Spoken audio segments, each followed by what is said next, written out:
Live from Television City in Hollywood, it's the Groucho Orloff Show. How are you guys doing, ladies and gentlemen? It's a wonderful Saturday morning here at the glamorous Hotel Orloff. We're going up stairs in our modern elevator. It's the third floor. Never fear, we're almost there.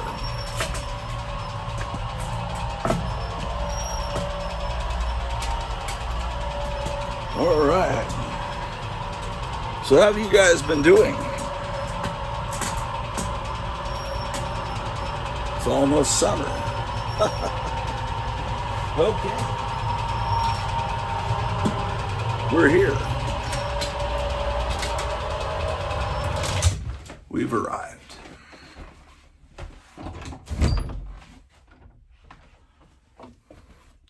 Let's see how we're doing up here. This is where the comic and magazine archive is housed.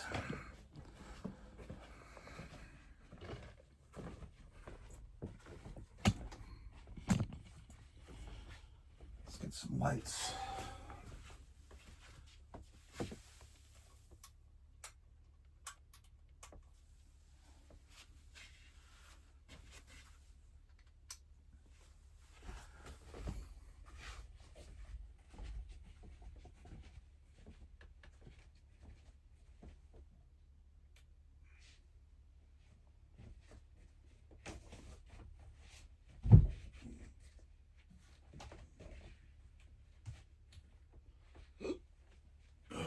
Okay.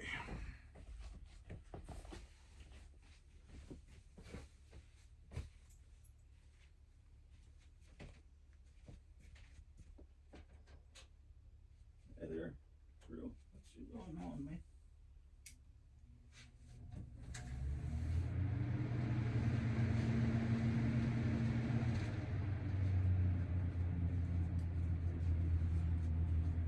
Big surprise, Drew the dog is up here.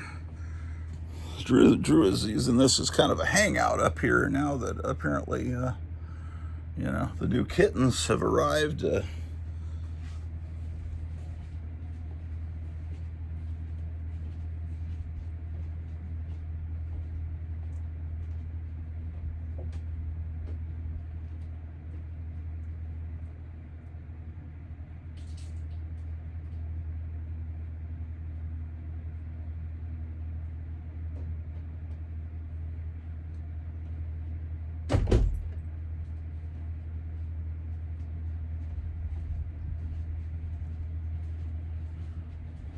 Well, we've got new arrivals here, and we've got all these new comics that we just got because of a contest I won. And Night Tiger Comics, the famous YouTube influencer, sent me all those comics yesterday. So, man, it was like Christmas in April, or possibly a late birthday present.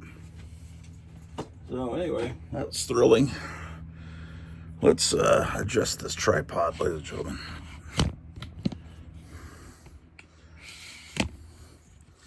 Let's get you down, way down. How this is going to work.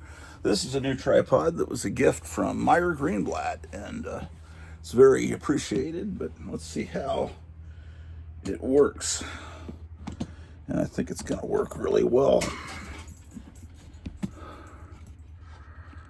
Yeah, man. How about that? Okay. Can it go lower? I bet it can. No, it can't. Well, that's about where it's going to have to be.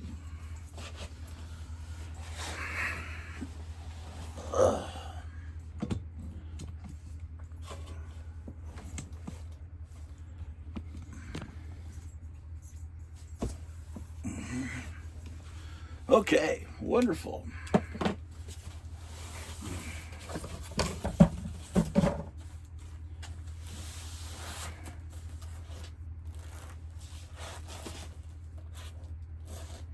got a lot of comics I gotta organize here. Then we got to get down to the basement, man.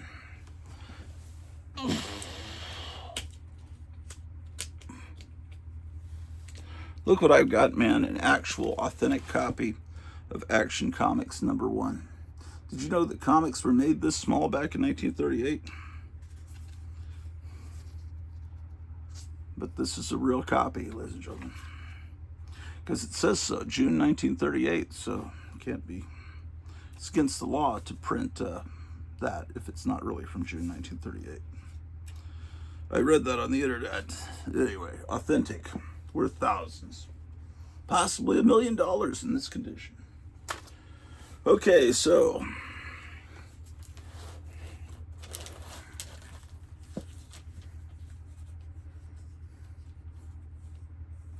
what in the name of heck? Interesting.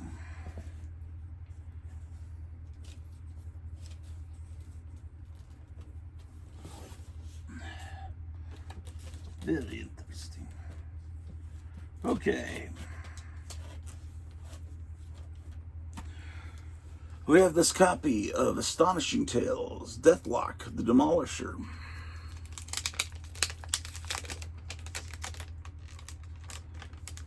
Now this, I'm not 100%, I don't think I own this already. But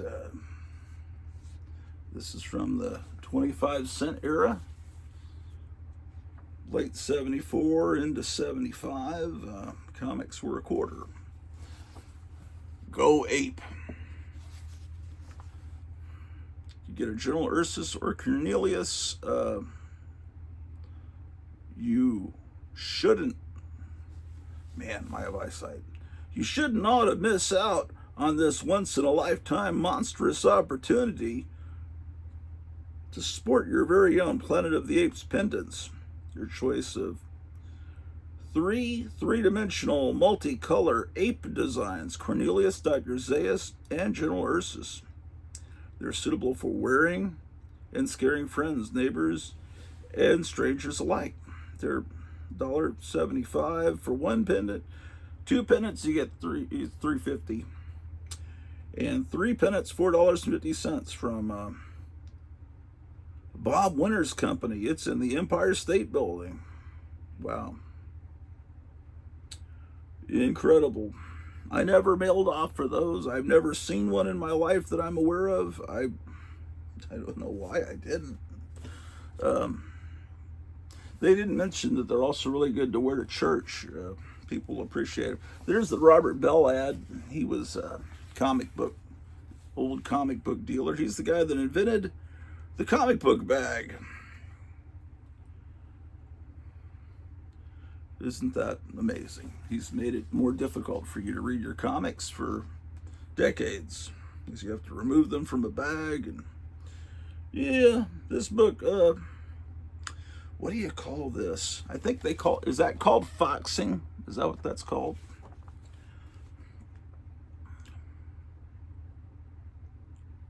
Yeah, probably. I don't know. I don't know if I own this one or not. I'll find out soon. Very soon. Okay, so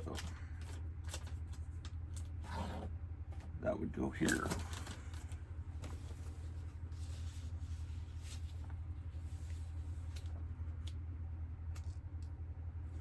I have this beat up copy of Strange Adventures that materialized in this box, and I don't have any idea from where. It must have been from one of those Wounded Wonders packs that Buddy Saunders used to sell at Lone Star Comics. Give you about this many comics that were damaged badly. Like this one's got some water damage, like some pretty severe water damage. But you don't just throw a comic with a gorilla on the cover in the trash. No, of course not. I mean, it's still readable. It's just kind of yeah. But we'll get that in there. I'd even put it in a bag and board if I was able to obtain such an item. Out here in the middle of the wilderness in rural Retreat, Virginia, it's miles and miles to a comic book store, and you're not gonna fine comic bags. This is another incredible copy from the Night Tiger collection. This is Astonishing Tales number 32.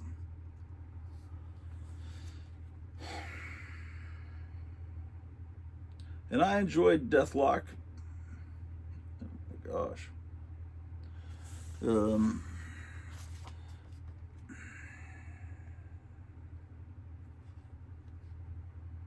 Yeah, I remember when that happened. That came out. Marvel teamed up with DC to do a Wizard of Oz adaptation that I don't think anybody bought it. Did you buy it? Or I don't know if you're my age, but I sure didn't buy it. I mean, it's not that I didn't like Wizard of Oz, but there's a piece of paper in here, man. And it says 74. I think it says 74. Wow. I don't know why it says that. Yep. Wow.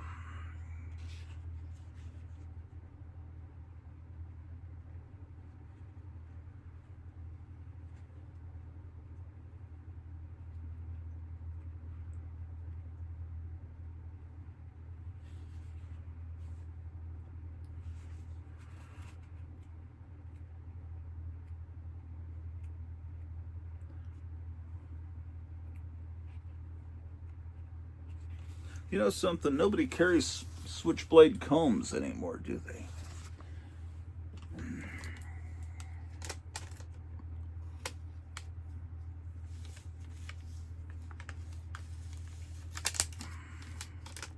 See, the professional comic book collectors, they write all the details on the back. Number 32, November 1975, Bob McLeod art, Bill Mantlo script. I've never really did that because I'm lazy.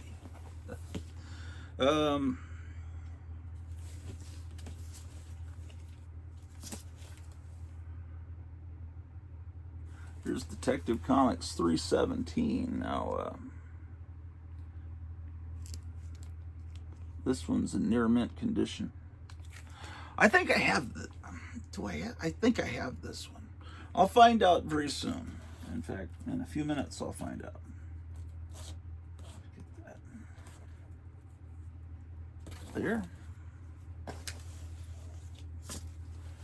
Here's a more recent issue of Detective Comics, number 566. Prowl the Dark Knight's Rogues Gallery, if you dare.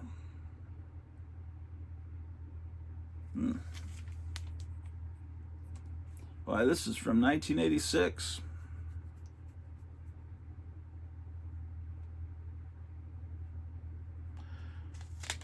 Let's take a look at this. 1986 was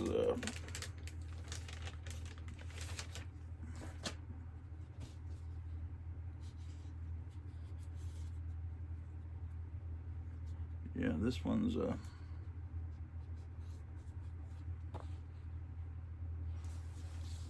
it's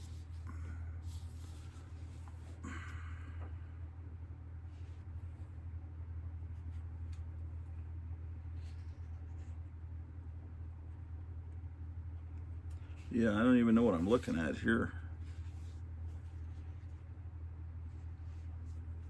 I get it's a Green Arrow story, but there's characters I don't know who these characters are here.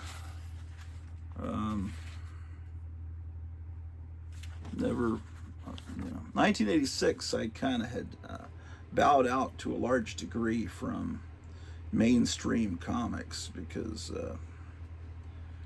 they'd gotten kind of bad.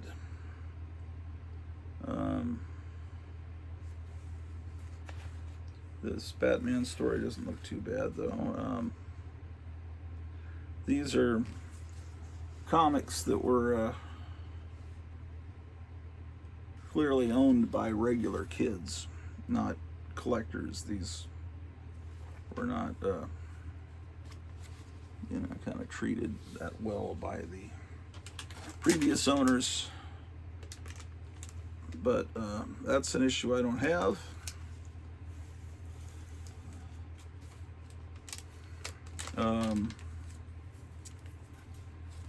Let's see, Detective Comics. Oh my gosh. Anyway, I won the contest by doing a video just talking about comic collecting, and he chose my video, and I won a stack of comics that arrived yesterday in the mail.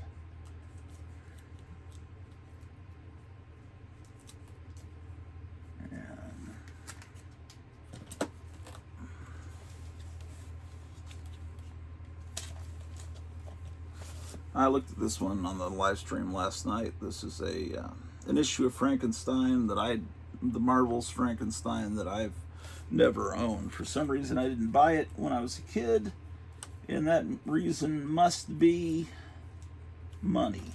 Because a quarter was hard to come by back then.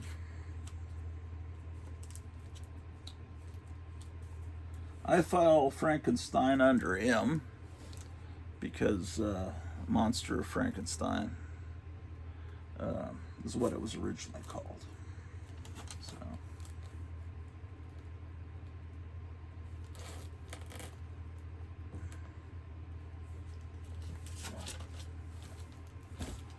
boy, this is going to take a long time.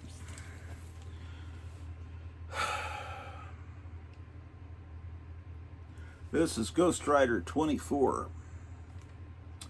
From the 30-cent era, meaning there's no writing on the back, but I'll guess March of 1977. I like to play a little guessing game, and I don't know why I do it. I just do. Ghost Rider looks a little different here. This is why does Ghost Rider have his jacket opened up like that? I'm sure there's I guess he's been in his costume's all torn up, apparently, for some reason. Well, I guess I'll find out when I read this adventure. June of 77. What did I say? March? May? I can't remember. I was close. I think I was close. Yeah, whoever's drawing the Ghost Rider, his face, I don't know, it looks a little weird. Who is this artist? Who do I blame? Don Heck did the pencils, and Dan Shit did the inks. Heck and Shit. No, it's Dan Green. I'll blame the ink guy for that.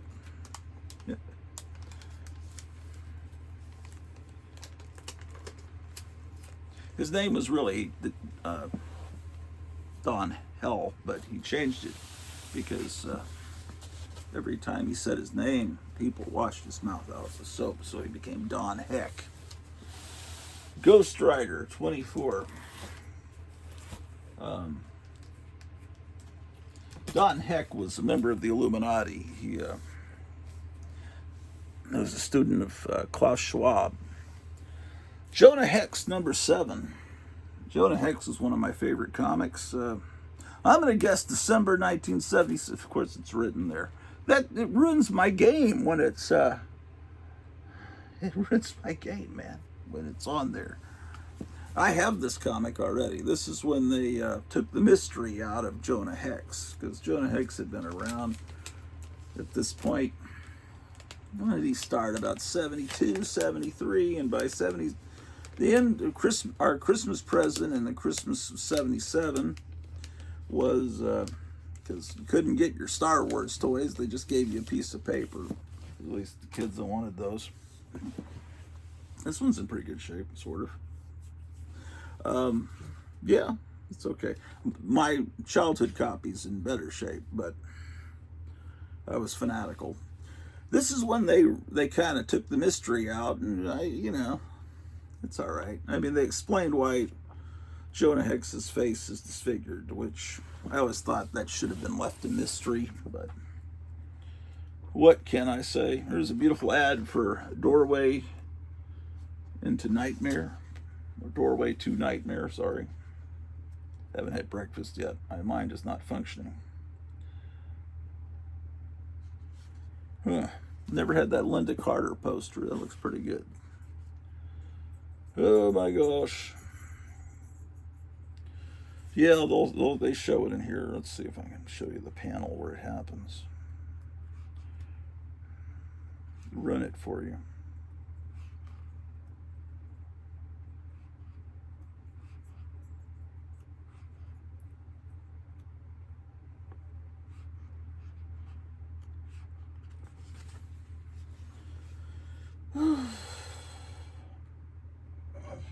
My gosh, yeah, this comic was pretty violent. It's not that I've forgotten. I remember how violent this comic was. It was very spectacular. Michael Fleischer, Ernie Chan did the art, and Noli Panalagan did the inks, I guess. Yeah. I don't know. I think there's an issue after this where they show him get his face burned by the Indians. I don't see it happening here in this issue. I think it's the issue after this. I'm pretty sure. Oh well.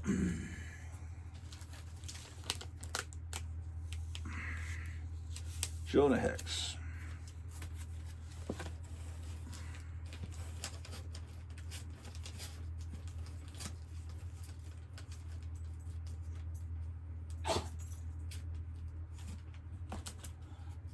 I don't know, man. I'm kind of getting burned out on YouTube. Not watching YouTube, but doing these YouTube shows. I guess I'll keep doing it.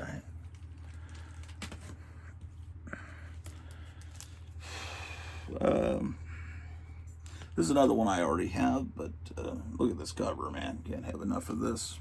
It's Marvel Chillers, still only 25 cents. I would say... I used to know exactly what month it went from 25 to 30 cents. I'm guessing January of 76, maybe. What are you guys thinking? I always loved the character of Tigra. That was something. I opened it up and it made a noise like... It made a noise like it's never been opened before, but I can clearly tell it's been read before. So I don't know what that's about. June of 76. Okay, I guess it was a summer present from the comic industry to raise the prices up. Why would they have done that? June of 76. There was a presidential campaign going on. Ford and Carter won in November of 76. I guess it was a bicentennial present. Anyway, prices went up constantly throughout the 70s on comics. Tigra was a cool character. I don't know if Marvel still uses the character. No telling. It's only a cretin would actually buy new Marvel comics.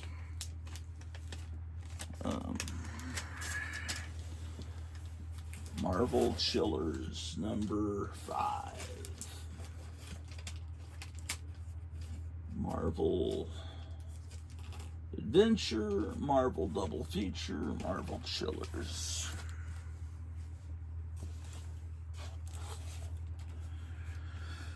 Okay, Freedom Fighters. The price has gone up to 30 cents. Let's call this September of 76. Let's say this is a September 76 issue. There's nothing written on the back. I'm not cheating.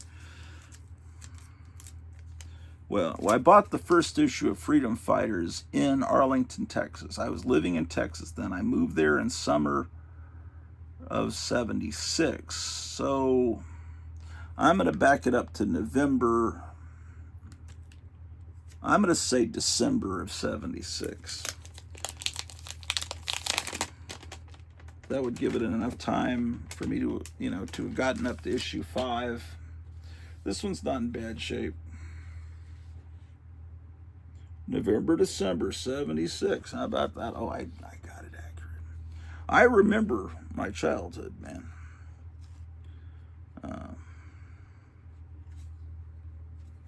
The Empire, they just don't have it. That's one of the problems. They don't have ads like this in comics anymore. Now, I get on live streams and I talk to people that say comics aren't meant for children. They never were written for children. Well, then why do they have a 2-page spread advertising the CBS Saturday morning cartoon lineup? Why do they have an ad like that? Do you think this ad is aimed at adults? But it's all right. I'll let you live your little delusions so that you don't feel bad that you're not reading like novels and you're reading comic books instead. You can feel like you're an intellectual. And we'll play along with that little game. Freedom Fighters number 5. Okay, that's good. That's a good addition to my collection, that issue. Somehow I missed it in 6th grade.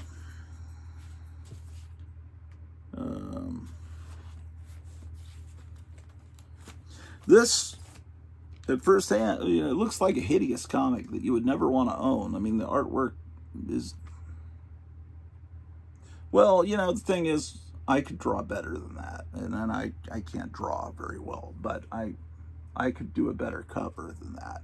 So, and I could have done a better cover than that back in 1987 when this came out. So, you think, well, what is it? But apparently, it's the first Adam Hughes in comics. So clearly, that's not Adam Hughes. You can just tell. So the significance of this comic is it's the first Adam Hughes. Let's take a look. This is one of those fancy independent comics that was sold directly to, it was sold direct distribution to comic stores. The art inside doesn't seem to be as bad as the cover because, well, what is going on here? It's someone doing a Steve Ditko impression. Vokes Rankin Herman Fields production. But yeah, you can just tell it's they're trying real hard to do Steve Ditko, and I mean obviously, but you turn the page, and I just saw it. Apparently, this character here, Adam Hughes, does a little pinup of her, and so this is actually well drawn. This is the first, I guess, published Adam Hughes drawing. So that is cool. Now, if that had been the cover, it would have been cooler. But it's all right. We forgive you, Eagle. Eagle, number 6. Wow. That was something else.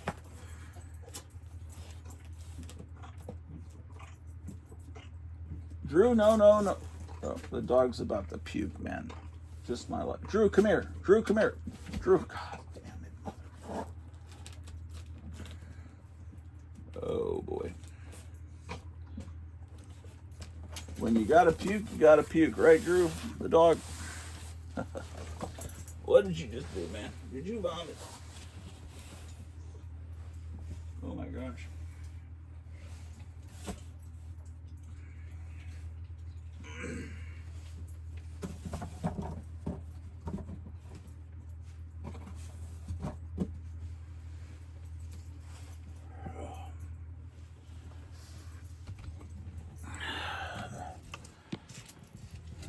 Drew, what are you doing, man? Oh, shit. What are you doing, man?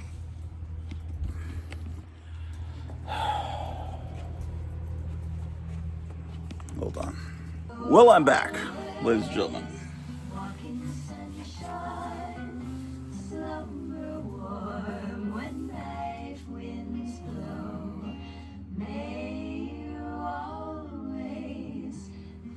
Still only 25 cents, so this is, there's nothing written there. So what did we determine? That comics went from 25 cents to 30 cents in early 76? I can't remember. It was just a few minutes ago. Let's call this April of 76 and see what we get. Look at Satan is introducing these cars to you. Okay, April 76. Is it July 76? Only 3 months off, huh?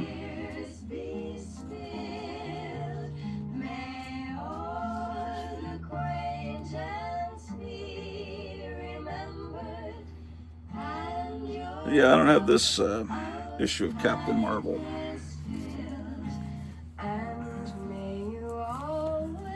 So that's a new one for the collection.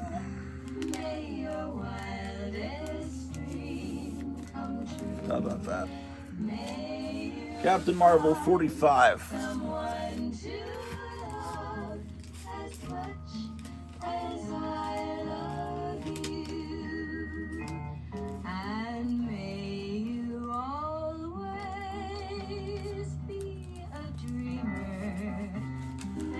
Here's Captain Marvel 52, and they're up to 30 cents.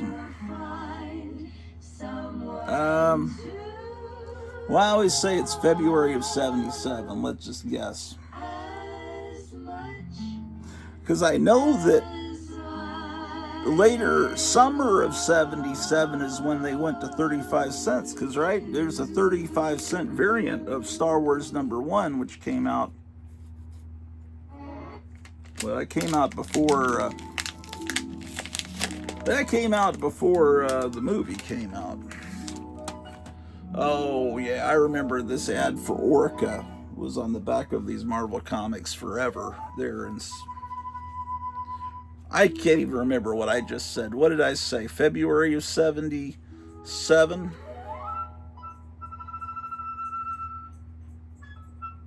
September of 77.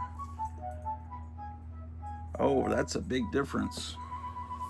September of 77. That's after the summer of Star Wars. I'm going to get a copyright claim with the Spike Jones music. I better pause it. Okay, this is a comic that I've always wanted, that I got from Night Tiger in this prize winnings. It's Jungle Tales of Tarzan from Edgar Rice Burroughs. Now, this is a Charlton comic. Where's the music? Hold on, ladies and gentlemen. All right.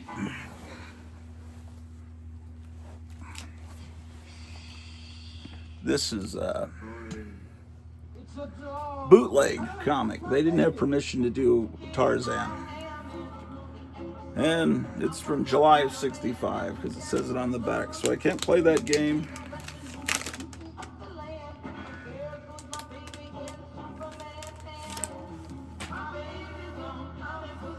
So, and I have my box of Charlton comics right here. I'll be able to file this in. I have a book that reprints these. They only want about 4 or 5 issues. It's a well done adaptation of the Tarzan stories, only marred by the lettering. I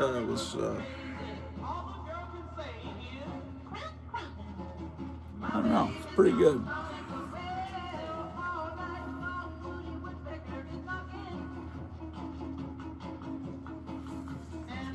Yeah, the real authorized Tarzan comics at the time were being put out by Gold Key. Before that, Dell, and then a few years later, DC, and then Marvel.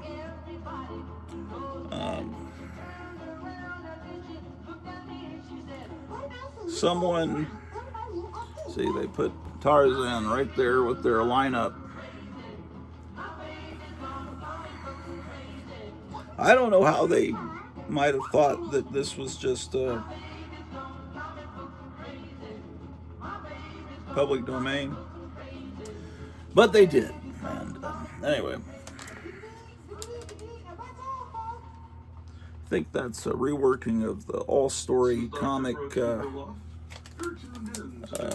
Not comic. There was a pulp in like 1915, the first appearance of Tarzan, all-story magazine, and I think that's a redraw of that cover, if I'm not mistaken.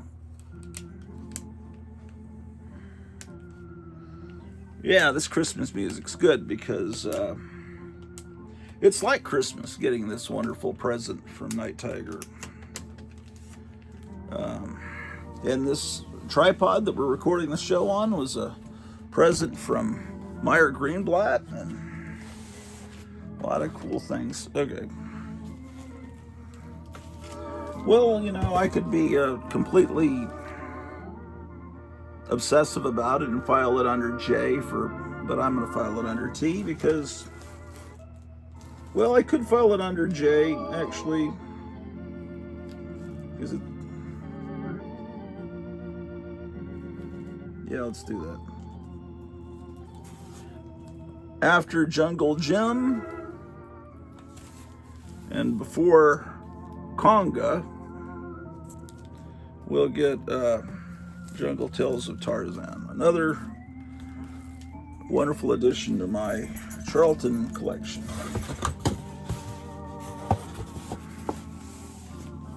Oh, here's another Charlton. Strange Suspense Stories. March 1969. Can't play that game. Oh, shoot, the cat's here. I didn't even see the cat down there. And the dog. Ambrose the cat is over there. Do you see Ambrose the cat down there? And there's Drew the dog. That's incredible.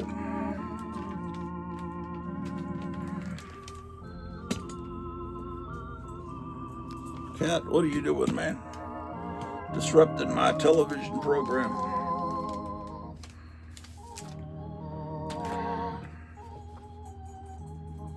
Strange Suspense Stories number 6.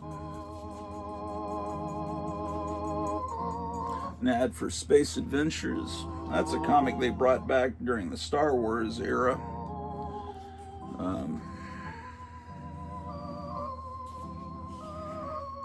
So you got that wonderful Charlton art and La Bruja del Brujamo.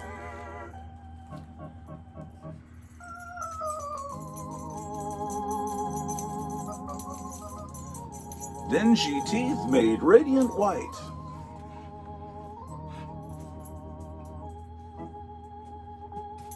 The second age of monsters. When was the first age?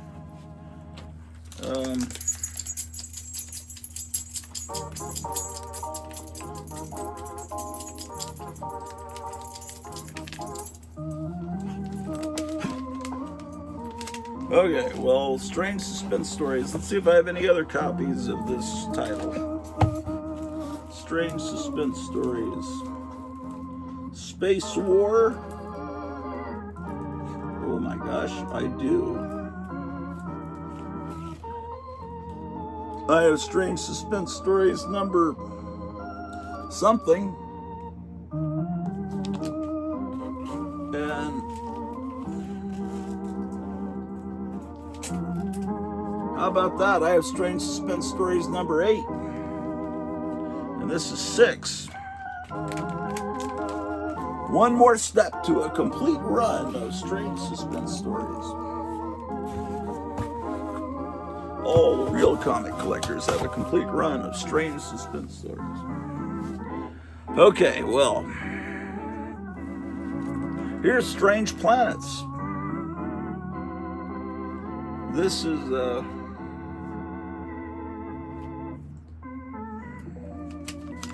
comic book.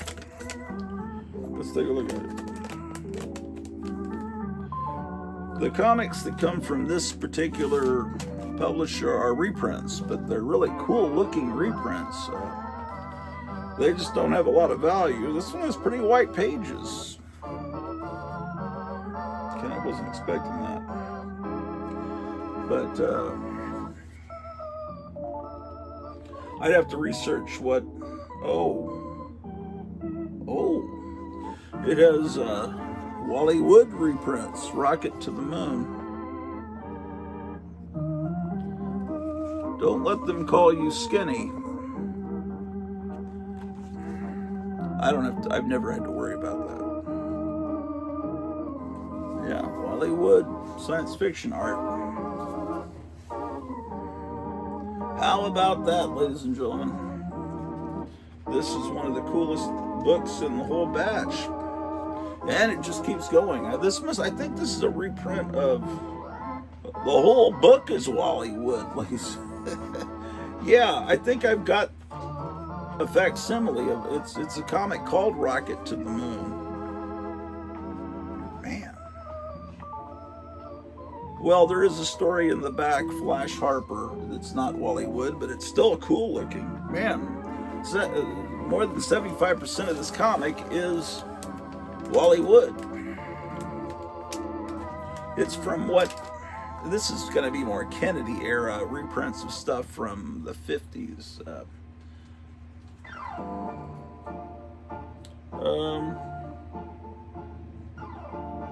Watch them not even have a date. Super Comics from New York. It's very mysterious. They don't even have a date. But it looks like it's older than it is. It's actually early 60s. Maybe as recent as 64.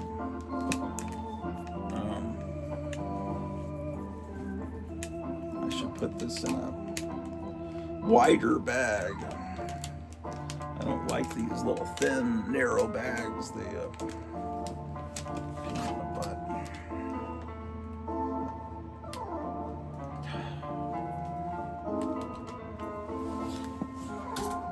Some people they don't like to see any white showing on the sides. I like the comics to be able to breathe. Okay. I guess I'm going to file this under Golden Age, even though it isn't Golden Age.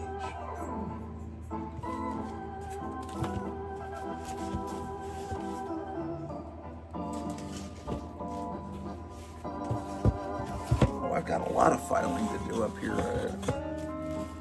Strange. No, that's not Golden Age. Okay, I'll be in one of these boxes.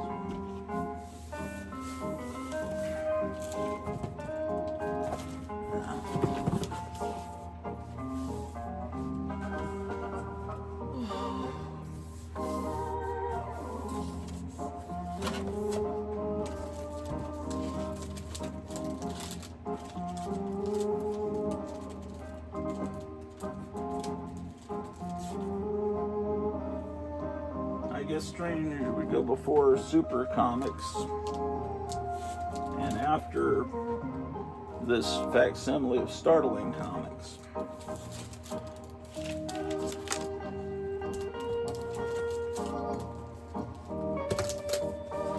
Pretty cool.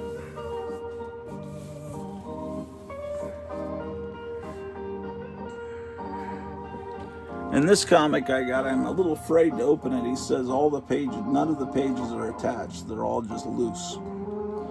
So I'm going to just temporarily file it into this box. And I don't know exactly how you read a comic where none of the pages are attached. But I don't know about that. This is a comic I got as a kid.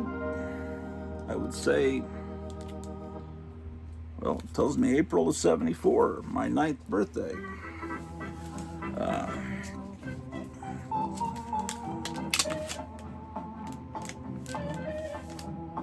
Like this character, unfortunately, Marvel made it, or no, it wasn't Marvel, Sony made a terrible movie based on, ooh, look at this wonderful pre-code horror story in the back. There was a lot of reprinting of pre-code horror stuff in the early 70s. Oh, shoot. The value stamp's been cut out. See, that's the problem with Marvel. They put this stupid value stamp in the comics, and they encouraged you to cut it out. And really stupid, moronic kids cut it out. I mean, really stupid kids cut it out. And, I mean, stupid. And no offense if you were one of those stupid kids. It just destroys it. But my childhood copy is in, it's either under A for adventure or F for fear. But I've got this book without the, I didn't cut it out. That was beautiful Gil Kane art. Look at that. Upshot up the nostrils. Gil Kane liked to draw up nostrils. That's, man, look at 2-page spread of Gil Kane art.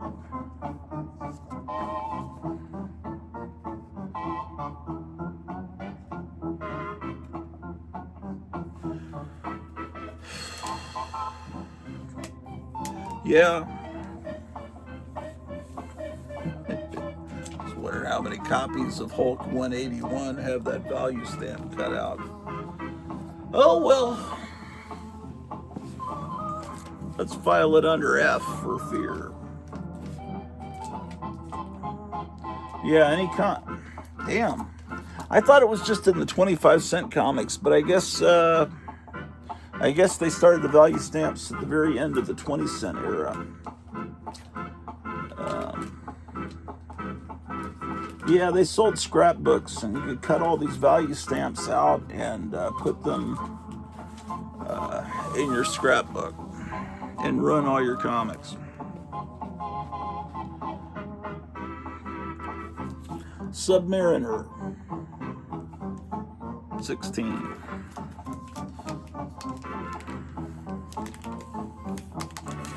This looks like 1969. Let's say, I'm going to say April of '69. This one's in nice shape. This one's in nicer shape than the 70s comics I've been looking at. Oh boy. Beautiful Marie Severin art. I love Marie Severin.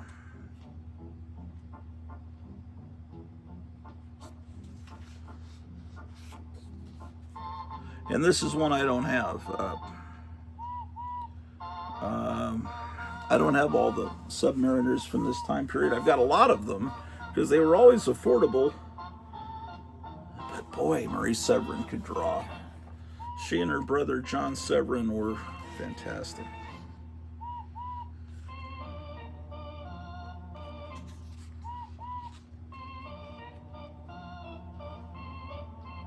The Sea That Time Forgot. Look at that. Roy Thomas wrote it. Marie Severin, artist Joe Gaudioso. Gaudioso is the inker.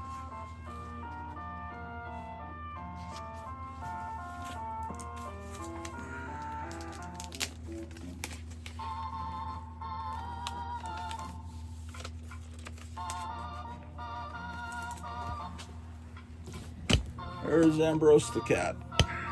For those of you who are fans of Ambrose the Cat, which is everyone. That will need to be filed under Silver Age. Sub goes before Superboy.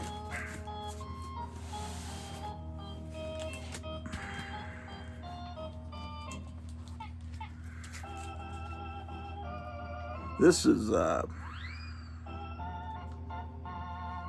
another book I have, but it's a great book, Marvel Collector's Item Classics. These books are very affordable and are tremendous. Ooh. This one was, yeesh, god damn, god damn. It's got like Balin Dupree. God damn. It's a little damaged. It's all right. Nothing that can't be cleaned easily. Just kidding. No, what's great is reading these reprints of the early Marvel comics. This is from The Incredible Hulk number 5. And here's an ad for that. So this is 67. This is gonna be summer of 67. They're advertising the new lineup from CBS with Superman. You've got Frankenstein Jr., Herculoids, The Impossibles, and Frankenstein Jr., Lone Ranger, Space Ghost.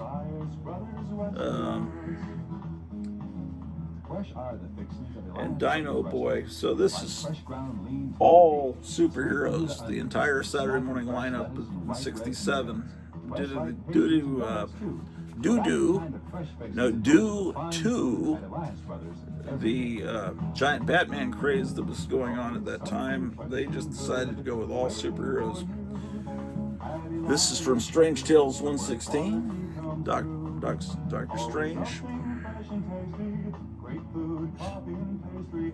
This is when the Marvel superheroes cartoons were on TV. Those started in September 66. A great Fantastic Four story. Anyway,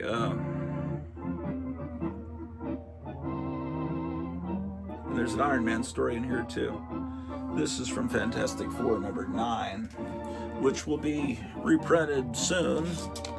Marvel's reprinting the first 12 issues of Fantastic Four as facsimiles with the original ads and everything, and they're already on, I think they're on issue 4 or 5 is about to come out, maybe. It's about the only thing I would give money to Marvel for, are the facsimiles of their early days.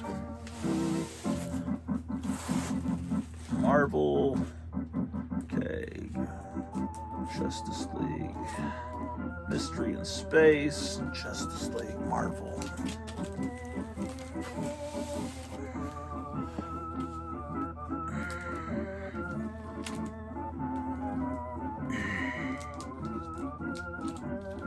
Whoa. Okay, this is a comic that is important to me. I love the horror comics. That was my first love when I first started buying these comics, were these horror comics. I was buying them before I became interested in the superhero comics. So.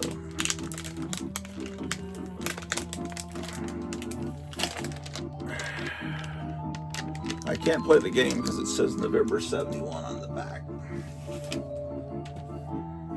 Beautiful ad for the Aurora torture monster scenes, the torture chamber kits that were a big hit with parents and stuff.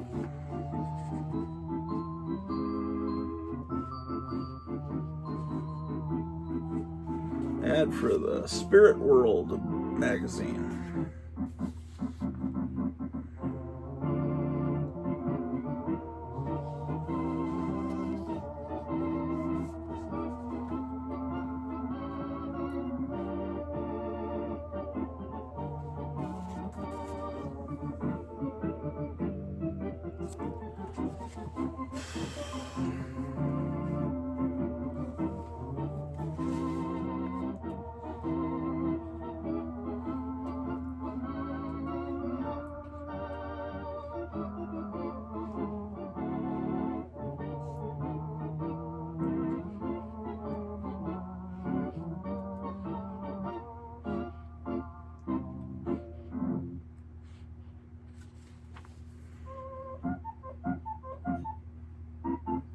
This one's well loved. So you can kind of see how well loved,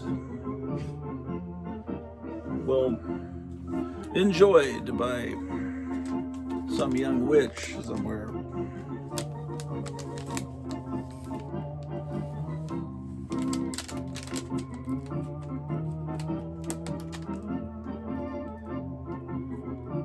It says that this cost $1.66. And it says that it was bought at Comic Fest for $1.66. I guess that must be a average price of from a bundle.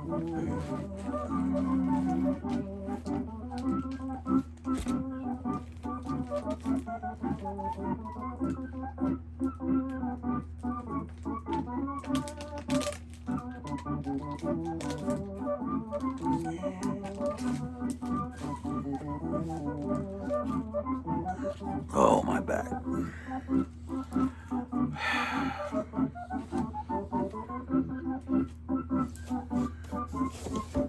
I have an idea. I'm going to put these books into this box so that I have somewhere to put them for right now. Because I don't have time to go through all these right now. Okay, I filed this under P for Peter Parker, the Spectacular Spider-Man. They changed the title. Okay, so this is that goes there. Green Lantern, Green Arrow, 120. That would go before P. Firestorm number 3. For that. Iron Man 151.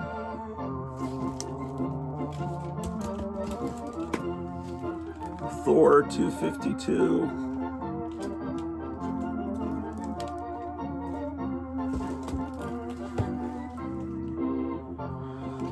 Star Wars 10.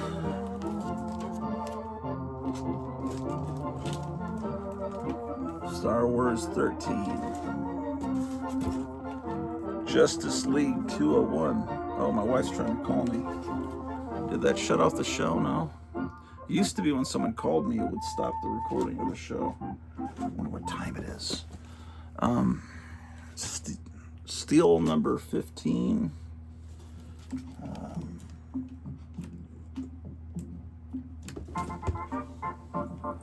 Master of Kung Fu 103.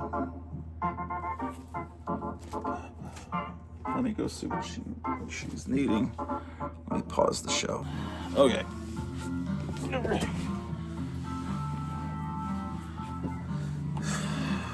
Okay. Jonah Hex 46.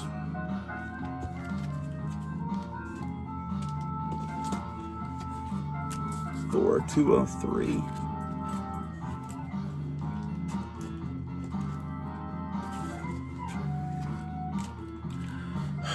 Amazing Spider-Man 226.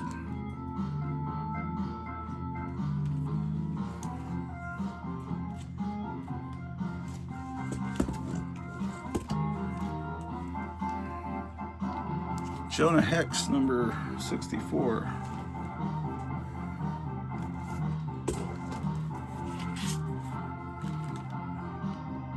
Justice League 202. Sorry, Justice League of America. I always hated when they started calling it Justice League. Okay, 201, 202, 2 subsequent issues. Superman Speeding Bullets.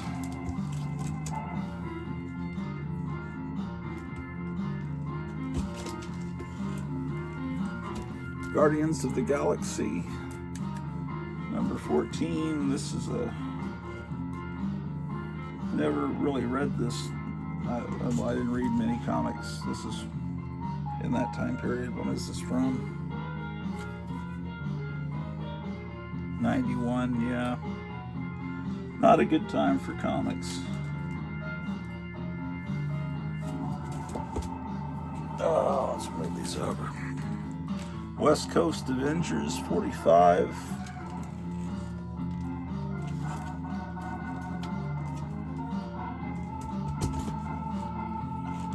Teen Titans Special, Tales of Teen Titans, Cyborg.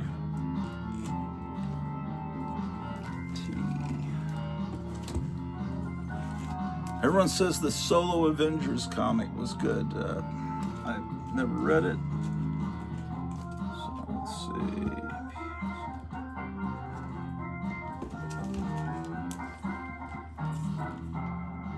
It's number 7.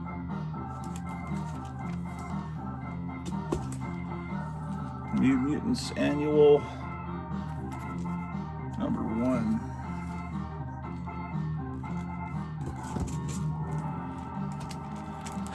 Adventures of Superman Annual 1.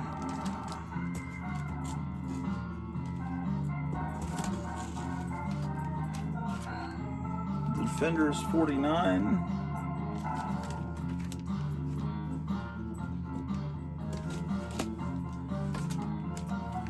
Robin.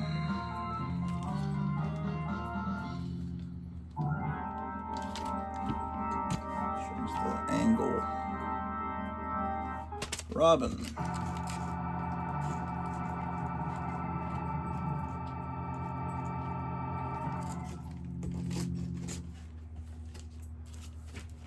Master of Kung Fu 106.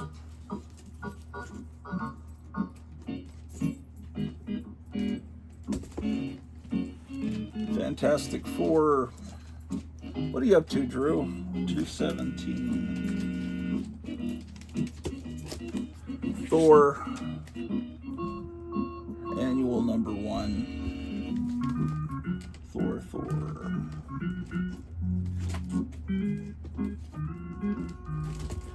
Okay.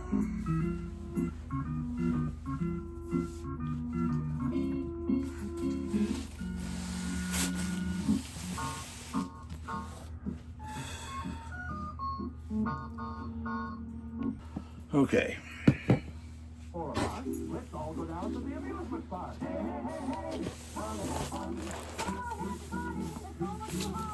Ride the big coaster right up to the sky. Come on, out to the park where the gang has the ball on the midway.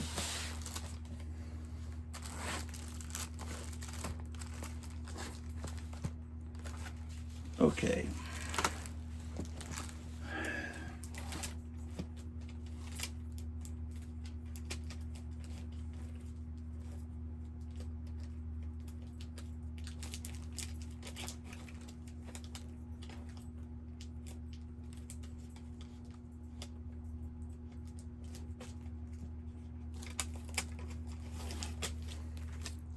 And Railroad War take the chairlift to fabulous Ghost Town in the Mile High Fun Park. Ride all the rides as often as you like. One admission price includes all rides and entertainment. Every minute is action-packed as you experience the excitement of the Old West. Ghost Town offers a day of fun and thrills for the entire family. See all Okay, so I have Superman 240 here. Get set for the greatest in family entertainment. We're now into some other comics. That was all the stuff I got from Night Tiger. Now I'm trying to file some other books.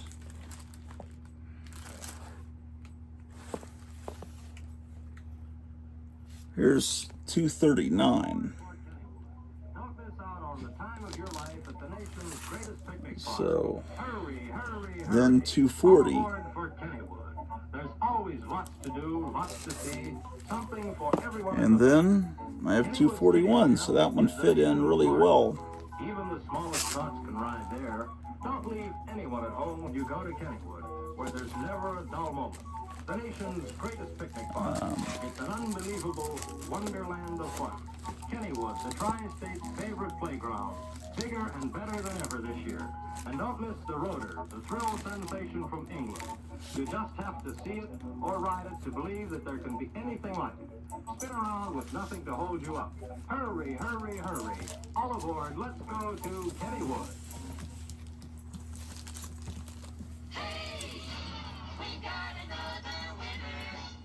Got Jimmy Olsen 148 here.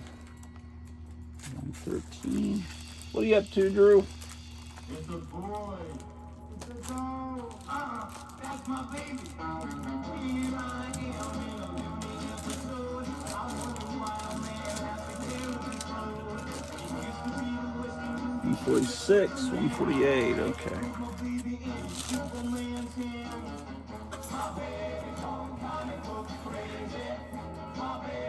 Okay, oh, here's a Superman annual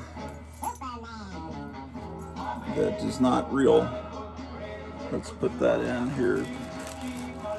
What are you doing pushing back behind me there?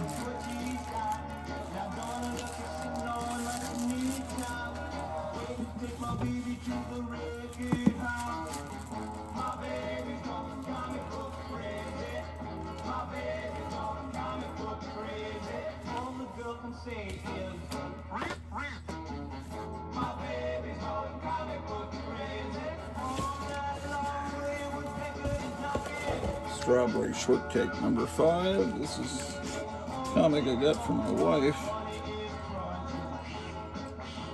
I was saying I was going to start a separate box for her stuff, but yet to do that. Swamp Thing.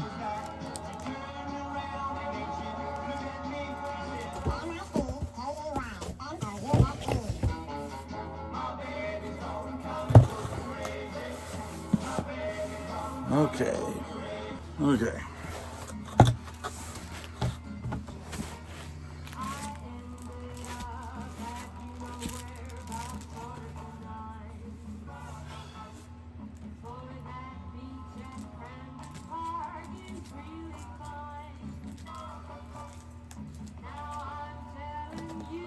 Okay, here we've got a Superman Pizza Hut reprint of issue 97. So let's get that piled in. Here's a facsimile of Superman number 1. A real Superman 136. A real 138. Let's get this reprint Pizza Hut in. These are my earliest Superman comics. 149. 156. Comics with Krypto on the cover are becoming big deals. People are coming into comic stores, scouring through all the boxes, just looking for Krypto comics. I have 2 copies of that issue because they saw him in the trailer for the new movie and they are thrilled with that character. So this is normal people doing that. Got 2 copies of Superman number 169. Oh wait, there's another Superboy. 106.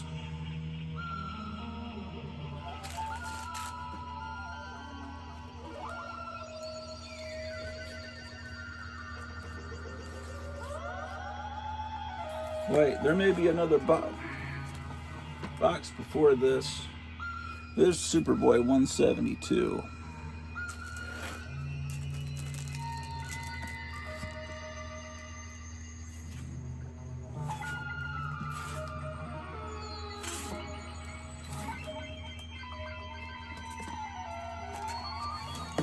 There's 165. 166, 172,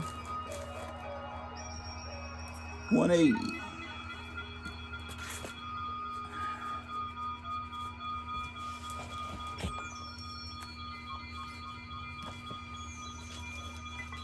Hold on.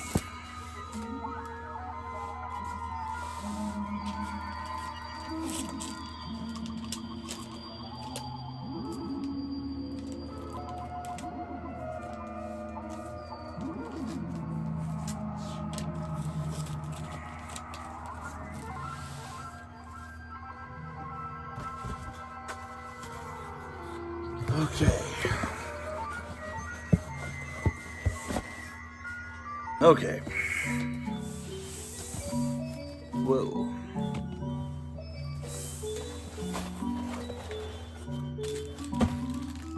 Oh, this is what I was looking for. Excellent. Yeah, this needs to be changed, man. This is inaccurate. The problem with writing on what's in a box is it becomes inaccurate.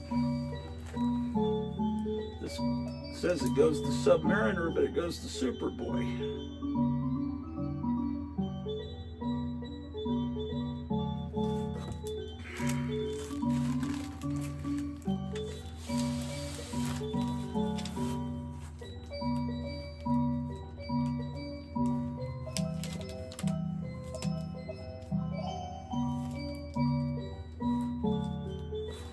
Now it starts with Strange Adventures.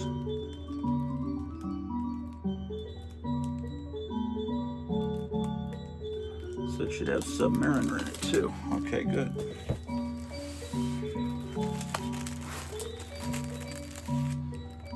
Oh, looks like my oldest Submariner, where he has his own title, is number 3. Of course, before that, he was in Tales to Astonish. Here's number 4.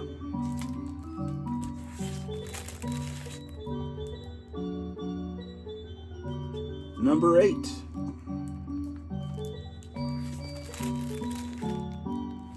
$10. 11. Trying to put 16 in here. Ooh. Then I go to 21. Wonder why I'm missing all those. I guess I just never found them over the years.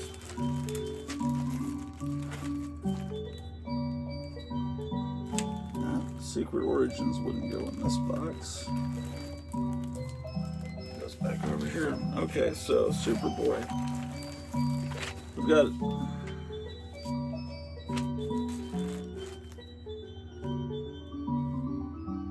Well, that was stupid.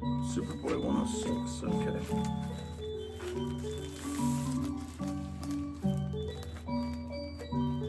How far back do I go with Superboy? Here's Sugar and Spike. That was a great comic. If it wasn't for this guy, Sheldon Meyer, Superman would not exist as a DC character. Siegel and Schuster submitted, as high school students, submitted their drawing of Superman, their idea, and it wound up in a trash can. And Sheldon Meyer looked in the trash can and pulled it out and said, "Hey, maybe we should give this another look." So this is Superboy 80.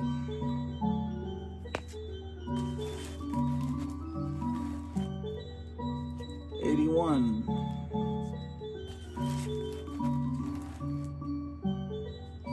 90.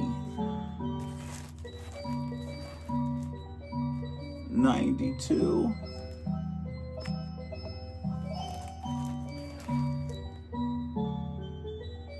95.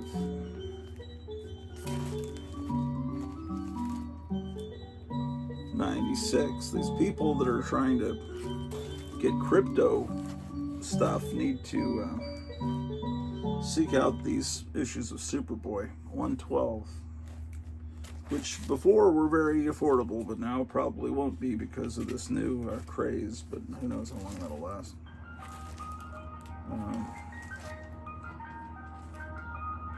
106. Smart bringing the dog into the movies. People love dogs. 112. Here's 114.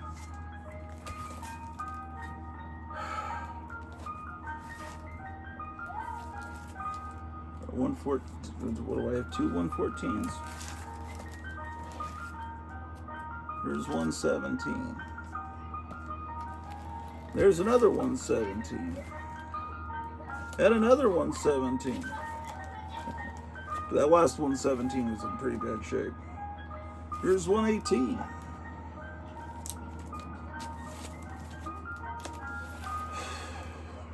Oh, I got all kinds of duplicates of this because over the years I'd buy them, they'd be cheap, and I'd forget which ones I had. 123.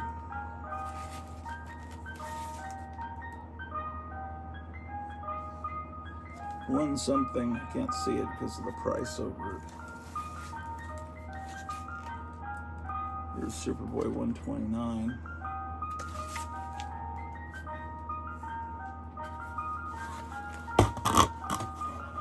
I need to find the box that comes before this. I should number the boxes. That would make sense, wouldn't it?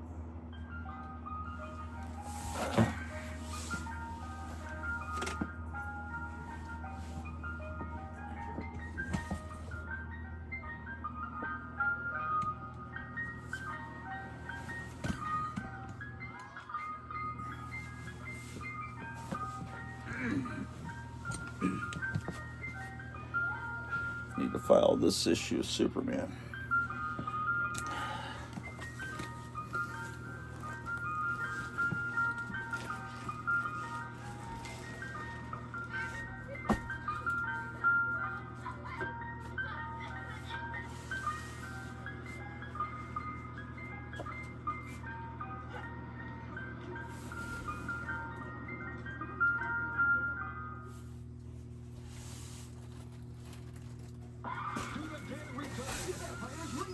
See Dr. Silkini's Great Ghost Show in Asylum of Horrors. It's the weirdest, wildest bunch of maniacs ever. This is not a movie. They're all alive. See Dracula turn into a bat and fly into the audience. See the killer death machine. See Frankenstein's monster loose in the audience. A free gift is offered if you're brave enough to sit through it all and leave unassisted. You'll scream, you'll laugh, Man, you'll 188. but you'll love every minute. Dr. Silkini's Great Ghost Show in Asylum of Horrors. Man.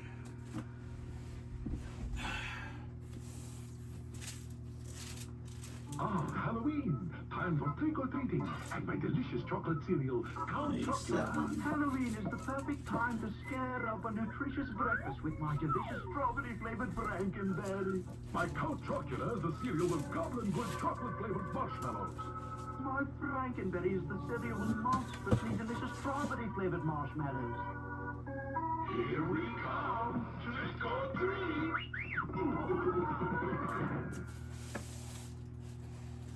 Appointment with Lust. The star that thrilled you in Necronomicon, Janine Renault, in a new, blood-curdling, fascinating adventure. Ah, my dear, we're living in the wrong epoch. I feel like dancing. Ah, they used to have wild, never-ending... A film pounding with wild passion.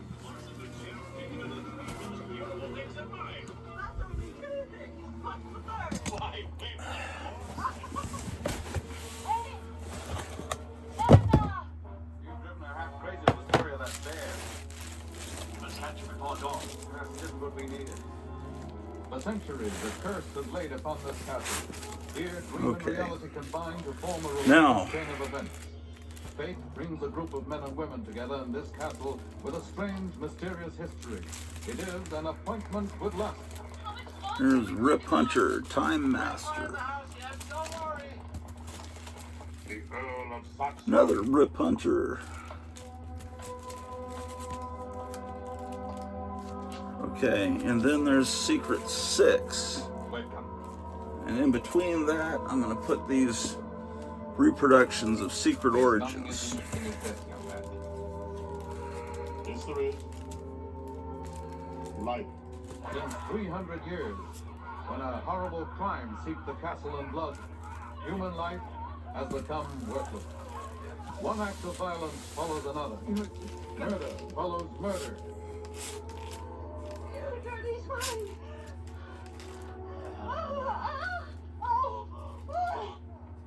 Come on, what's the matter with you? I'm so afraid. What up?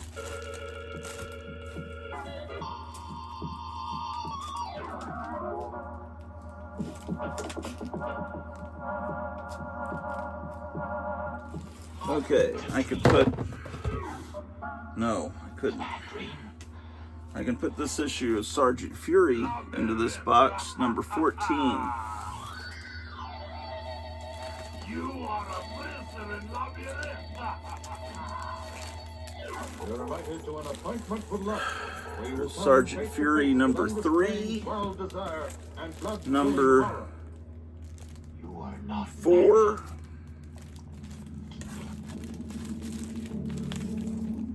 Number 11.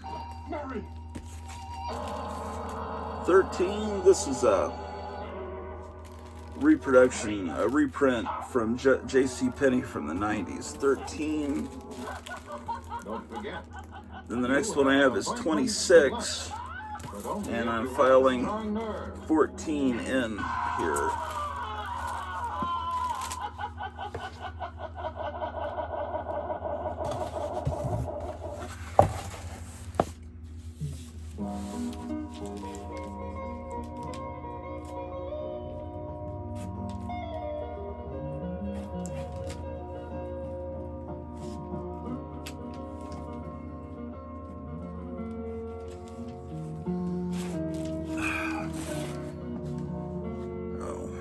File this mystery in space.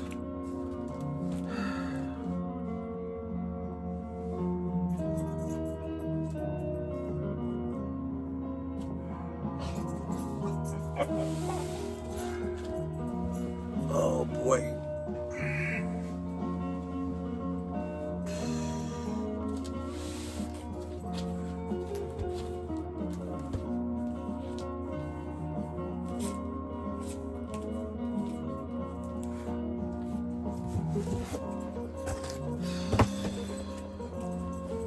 I'm getting tired of this shit.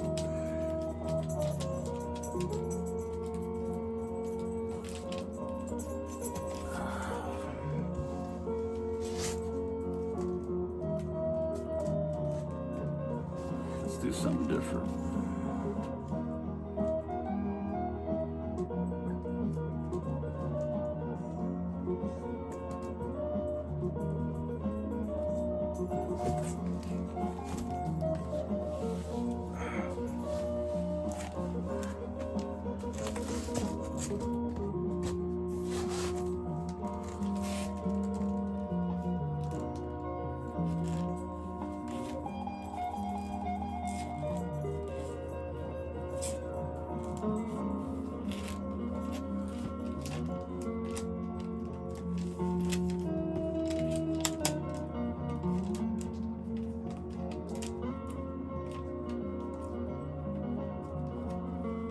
These Marvel Bronze Age comics over here.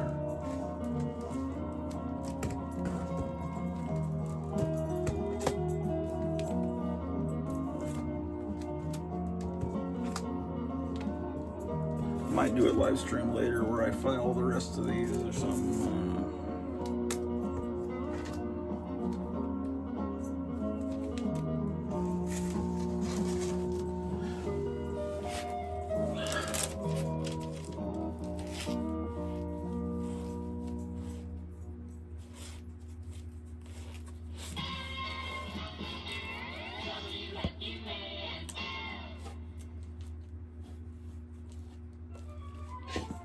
There's a Scooby-Doo gold key. Put that there. Star Trek. Wedge to the bottom of the sea.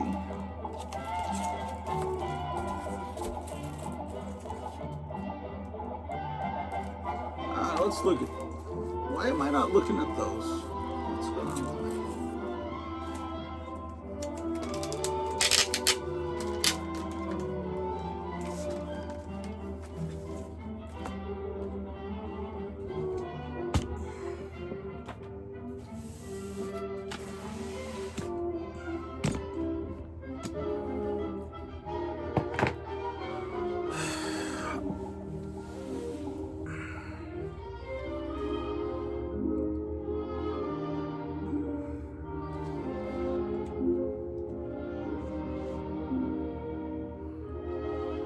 Look at this, they're dragging the sea view. That's pretty cool.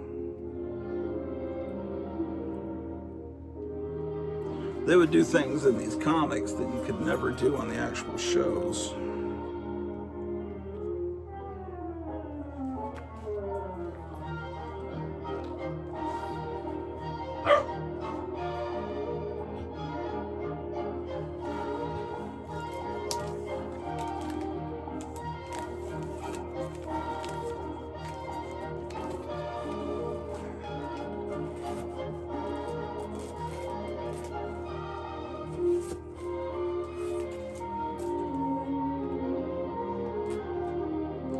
This is from April of '72. You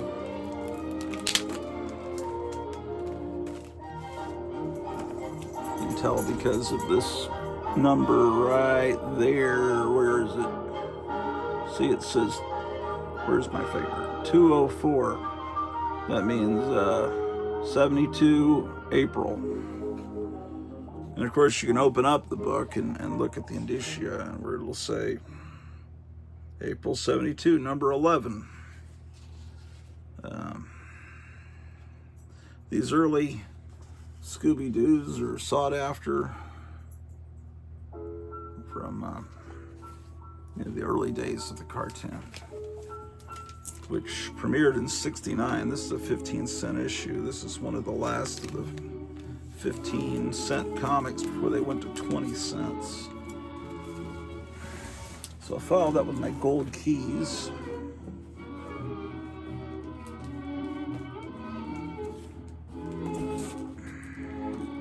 And the Star Trek is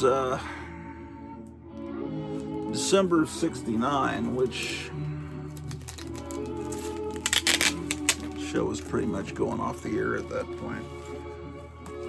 Ooh, this is nice. This is a really nice copy of this. The one I had before, someone had drawn sunglasses on Spock. And it's funny because Jambo Comics had one that there were also glasses drawn on Spock. Like a lot of kids thought to do that for some reason. Like mod hippie glasses, they were kind of rectangular. I don't know why. It was just part of the zeitgeist of the time, I guess.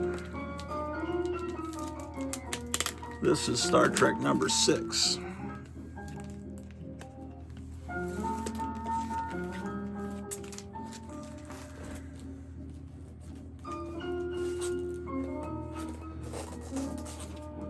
Okay. This is a book I've been wanting forever. It's Archie's Pal Jughead with the Monster Award. Let's get this out and look at it. I gotta file a bunch of Archie comics at some point. I don't know if it'll be this episode or not. It's got a crease, unfortunately, but you can see why I've always wanted it. Monster Award presented to the wearer of the most horrifying costume, Jughead Jones. What, me? When?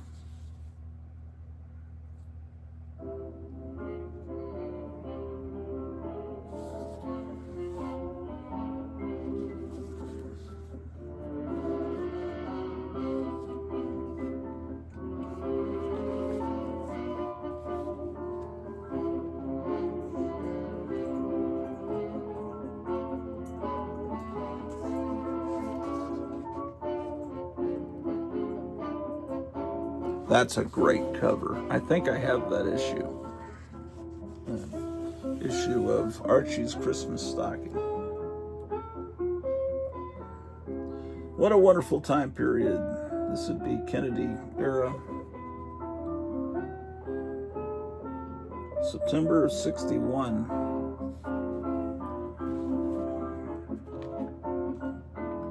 The issue right after this has the creature from the Black Lagoon on the cover, and I have that issue.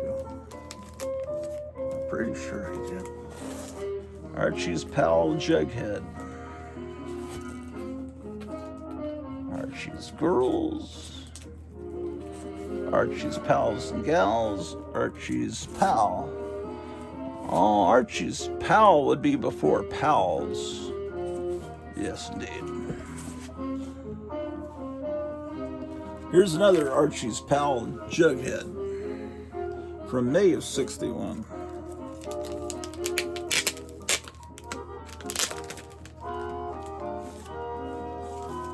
Ooh.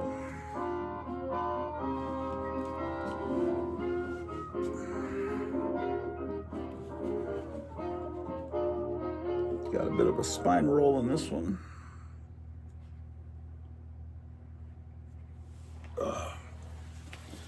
You too can be tough like Jughead. Ooh, this one has that old comic smell. Or you can be tough like J.R. Bob Dobbs. Jughead 72. Also from the Kennedy administration. Number 72, and the one I just filed was 78. Here's 103.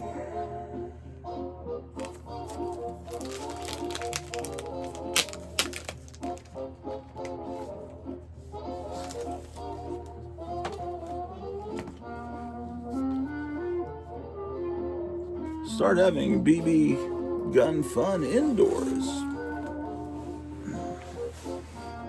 I don't know.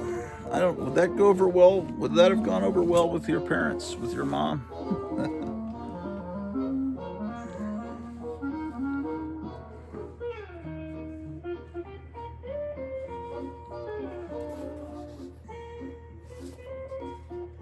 I don't know about that.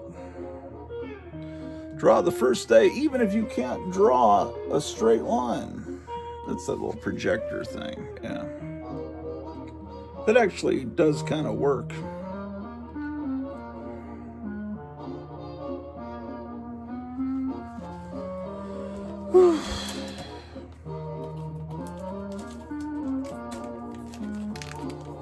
What time is it? Would you please put the time down in the comments so I know what time it is when I watch this later?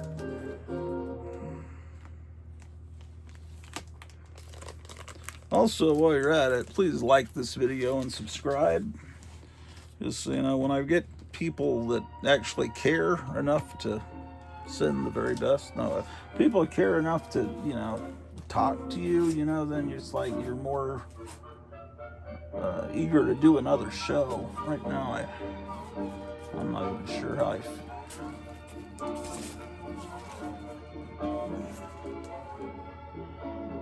Here's Jughead 76.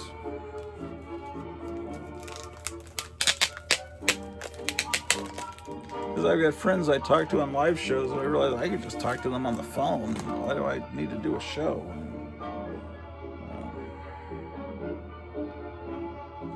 Number 76. But when I hear people say, "Hey, man, your show really keeps me going," you know, then that makes it worthwhile. The world of Jughead is out of this world.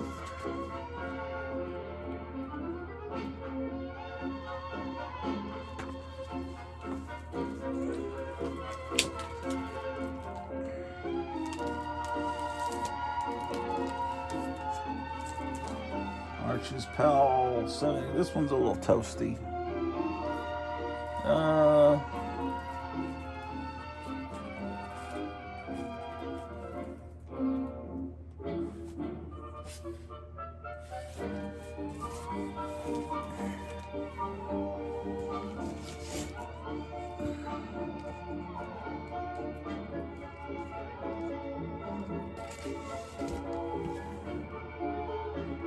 This is also an Archie comic, believe it or not. They also did superhero comics. This, I'll find out in a minute when I get the Archie boxes out, but I think this may be my only copy I have of The Fly. I don't think I've ever read a Fly comic. No. It looks pretty good, though. The artwork's pretty good.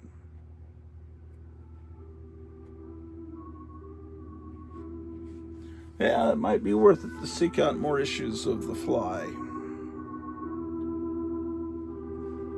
Yeah, the artwork's nice. I wonder if they credit the artist in here. I mean, they're trying to imitate Marvel here. It's in Marvel credits the artist. Let's see if they do it.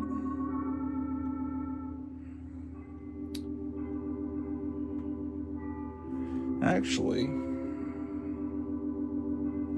they may not. What? Seriously?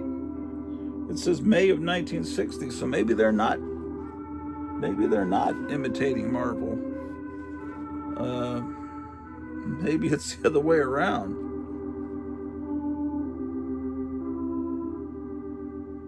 it doesn't really look like a DC comic. So they're not imitating DC. It looks like they got their own thing going on here. Yeah, it's a 10-cent comic. It is. Yeah, this is before.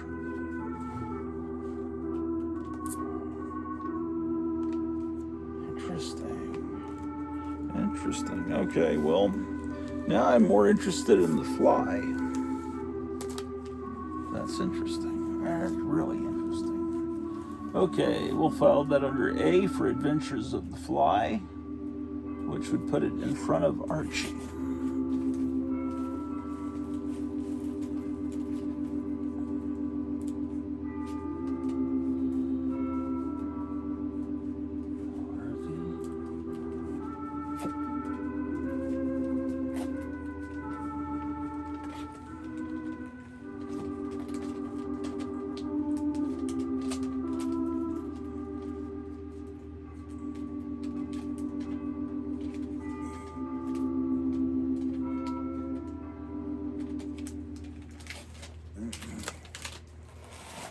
Okay.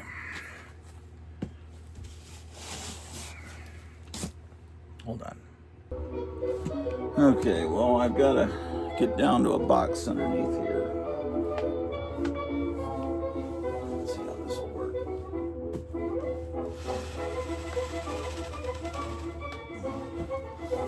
Okay. This is DC Horror and Humor. I wonder if this has Witching Hour in it. Yes, it does. Excellent. Okay, that's good. Archie Comics Box 2 is what I need. Oh, wow.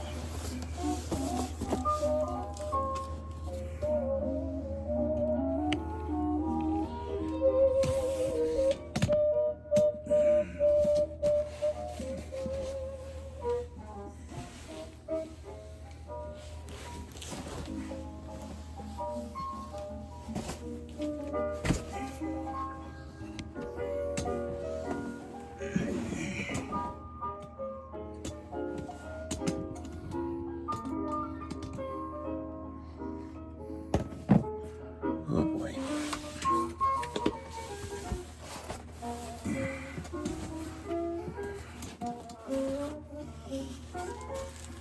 Archie Comics Box 2. Okay.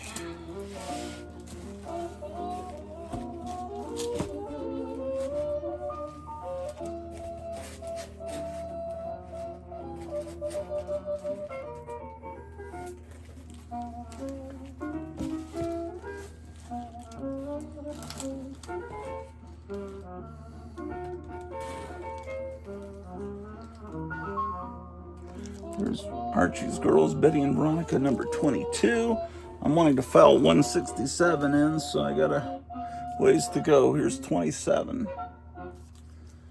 Maybe I should go forward a little bit. Let's see. Here's 168, so I'm real close, aren't I?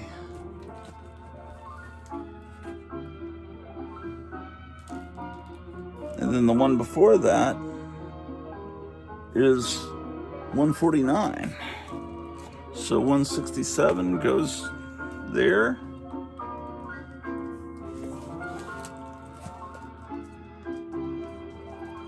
And then, like I said, I have 168 after that, and then, oh, look at this. Okay, here's 169, January 1970, and I just got another copy of the same comic, except it's not in as good a condition. That was smart. Let's see. Then 171, and I go up to 184, so I need to get to the next box.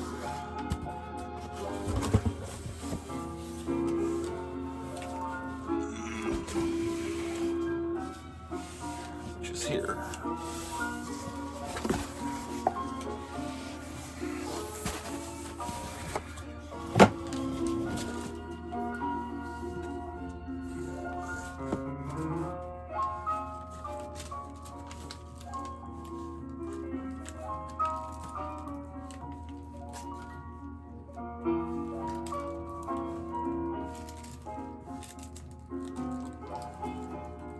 Here's one of their superhero comics.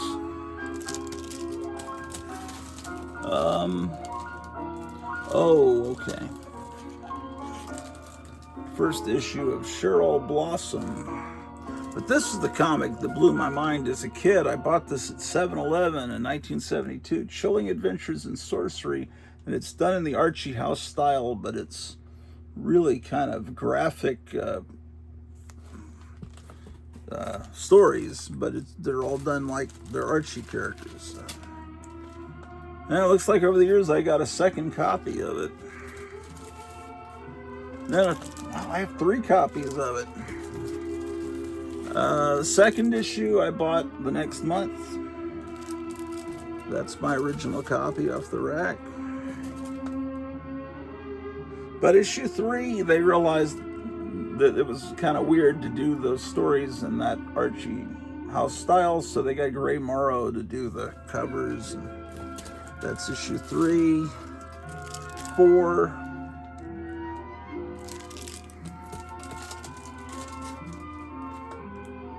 5. I'm not sure how many issues there were. 6. I'm missing 7 and 8. Here's 9. I've got to get 7 and 8. 100%. This is a great comic. And then I'm missing 10, and here's 11. That may be the whole run. It looks like maybe I'm missing 3 of them. Definitely need a new bag, don't I? Oh well. That'll probably never happen. This is kind of oh wait. Oh, this is modern, like just a couple of years ago. And then Cosmo the Merry Martian. Looks like I got this for $3 or maybe even less at some point. I think I got that in Fort Worth a few years ago, right before the pandemic.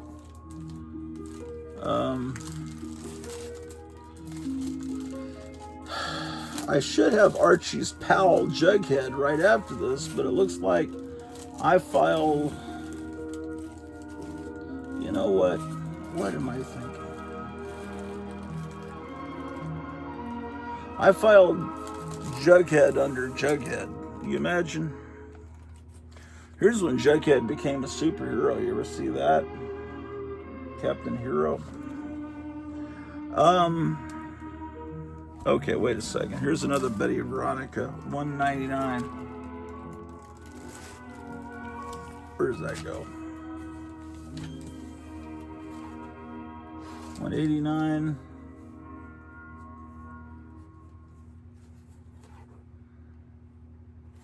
$2.05.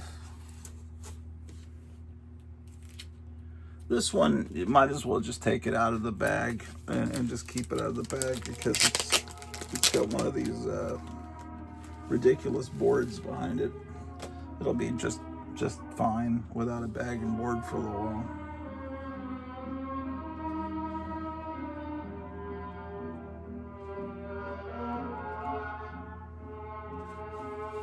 $1.99. There's $2.05. Nice. Okay.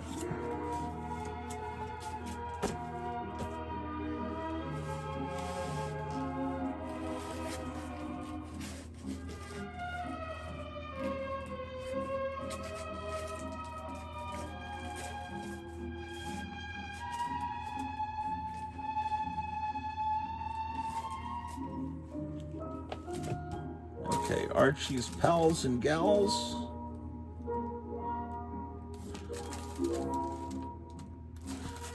Maybe I filed Betty and Veronica under, maybe I filed it under B. Maybe I actually was rational. So if I find Archie Box 1, yeah, that's what I did. Okay.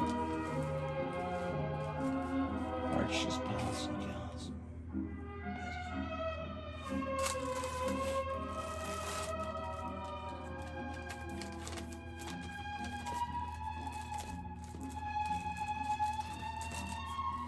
Okay, so this is a facsimile of this issue of Betty.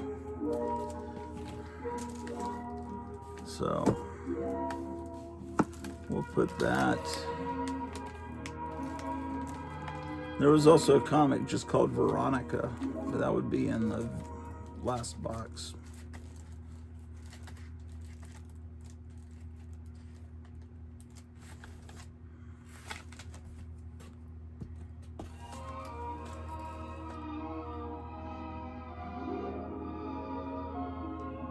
Unless there's, let me check here.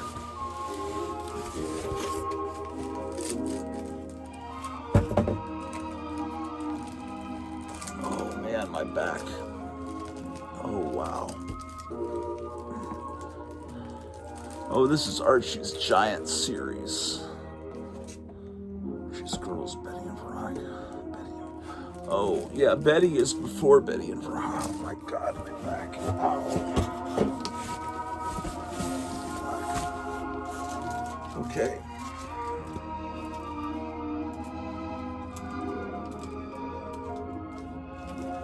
Yeah, there was just this comic called Betty.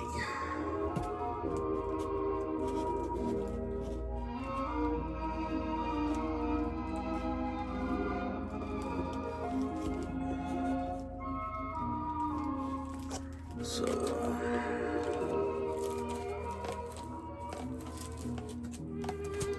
Betty 8.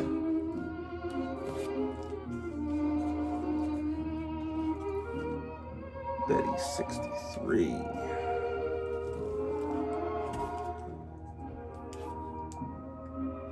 Here's Betty 15.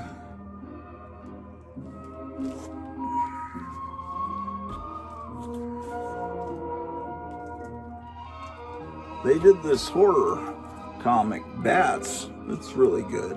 It's more like a Mad Magazine, but horror, pushing horror because of the monster craze at the time.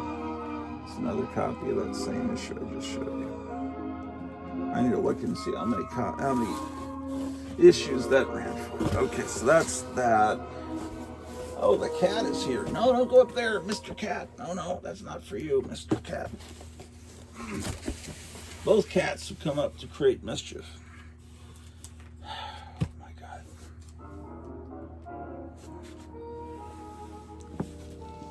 Okay, so this is Jughead number 72. I think I just showed it.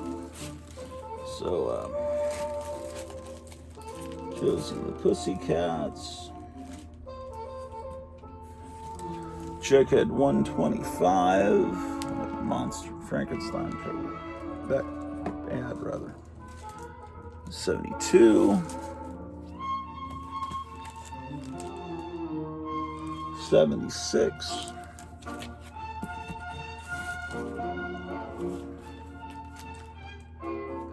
103. What was the first one I had? 120 something. And this one was 78. If you want me to show all these, I could go through and show all these Archie comics sometime if someone cares. But I thought I had the Creature from the Black Lagoon issue. Where is that? Let me look more carefully.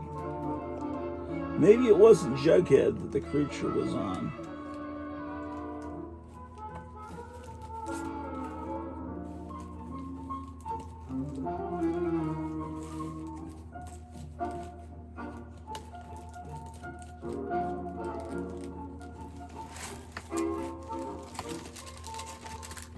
Did I dream that I had the Creature from the Black Lagoon Archie comic? I've got to look that up and see what issues of Archie had the Creature from the Black Lagoon. Okay,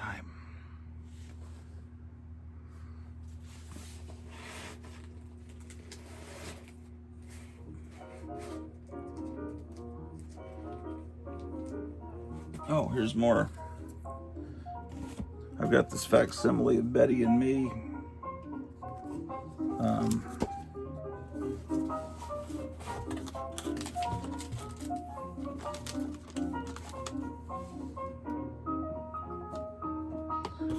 that would go in this box. And I've got this Jughead number 208.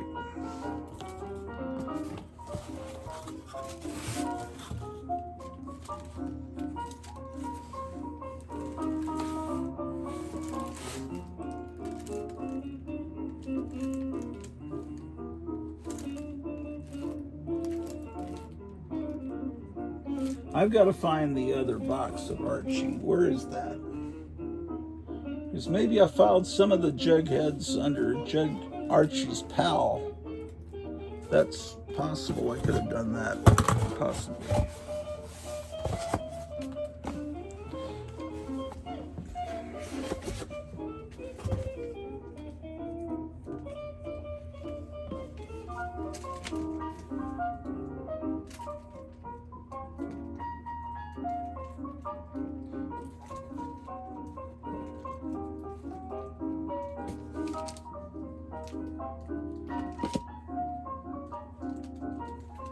Well, I've got Betty and Me number 17, but I missed the issue 16 that everyone loves. Okay. Archie.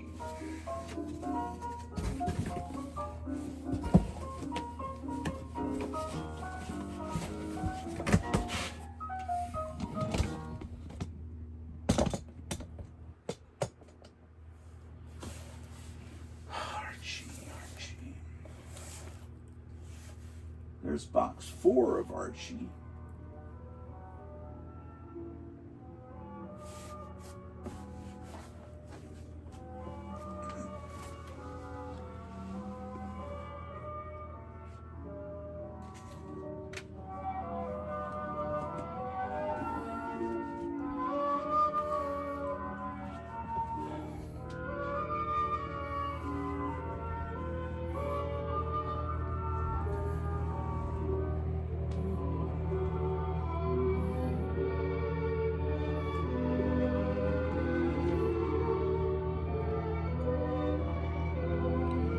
Archie.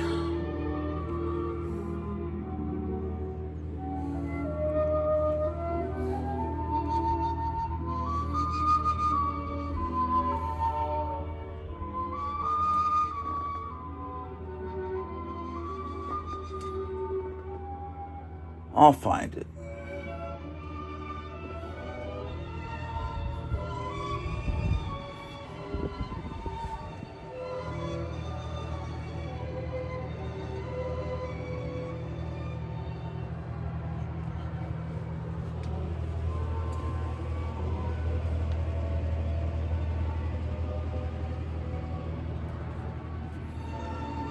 Oh shit, the fan's something's fallen here. I guess the fan blew all this stuff down. Is that what happened? Oh my gosh. What a nightmare.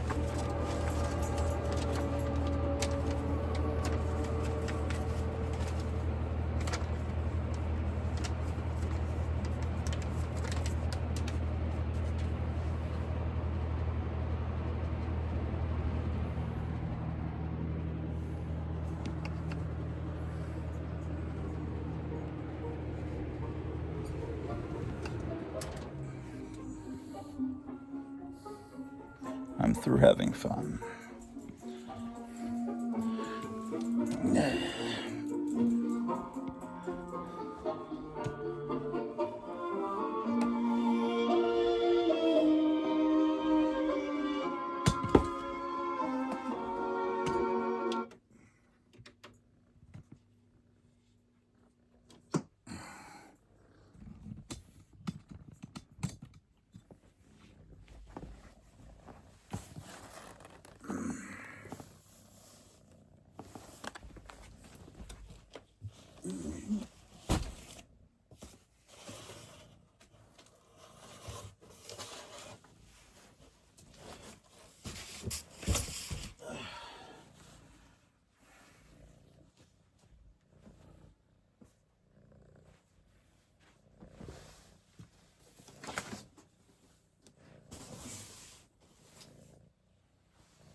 Cat is playing with the tripod, man. Give me a break, cat.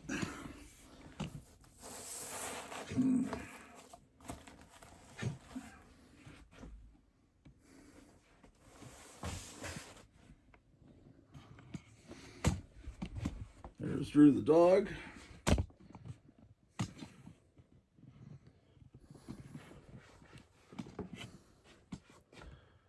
Oh boy.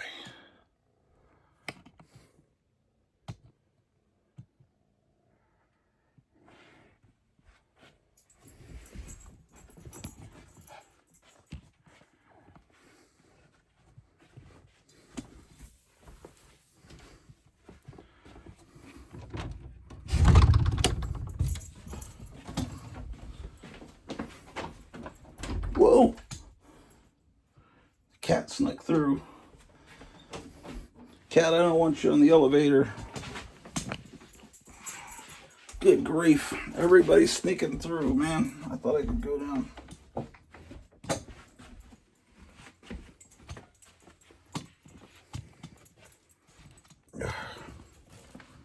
Everybody's being a bastard. Okay.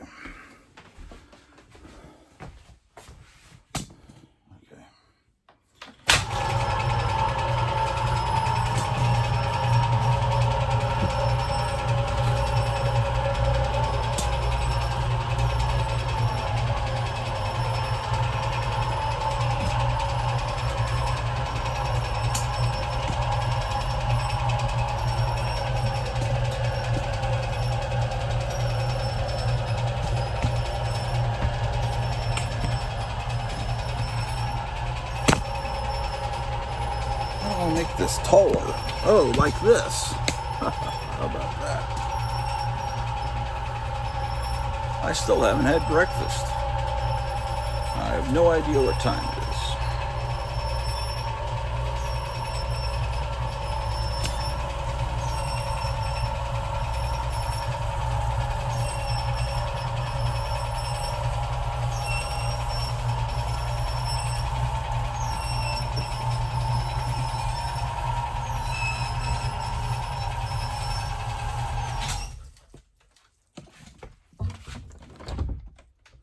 There's a phone call coming in from my wife.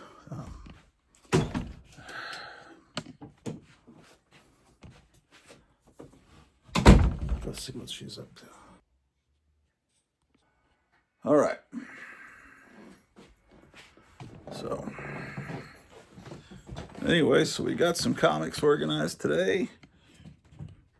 The cat wants to play with the tripod as I carry it around. Sorry, it should be straight. The cat is causing all this commotion, ladies and gentlemen. I'll have you know. It's the cat's fault. So, comic books. Let's see, what time? We got to find out what time it is. I got to go get some dog food, ladies and gentlemen.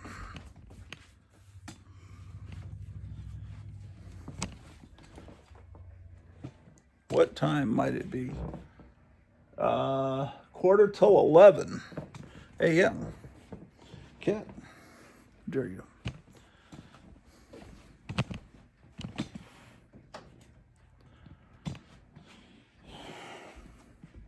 This cat is playing, man. What you up to, man?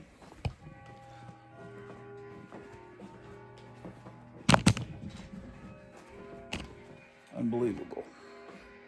Unbelievable, ladies and gentlemen.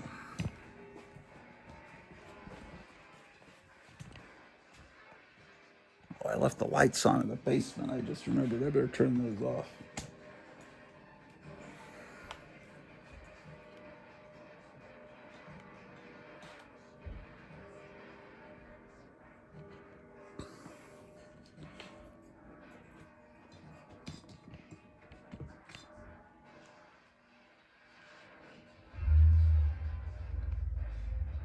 Everybody's complaining about the new look of Predator, that his face is too narrow. What do you think of that? Oh, my live stream last night had very few viewers. Well, that's That's pretty smart. It was a pretty shitty episode. Okay. At last, Hooked on Classics is an album. Okay. Whoa. This cat won't leave me alone, man.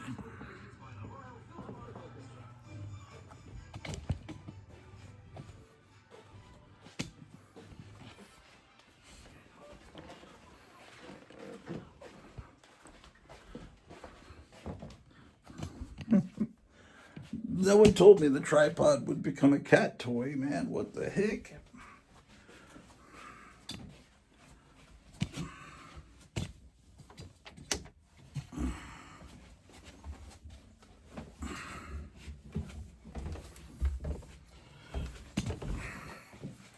Well, ladies and gentlemen,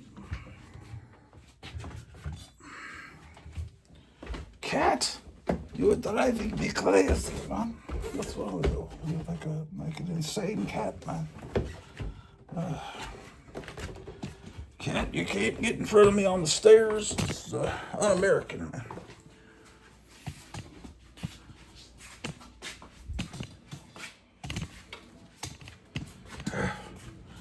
I'm carrying the tripod and the cat keeps attacking the bottom of it.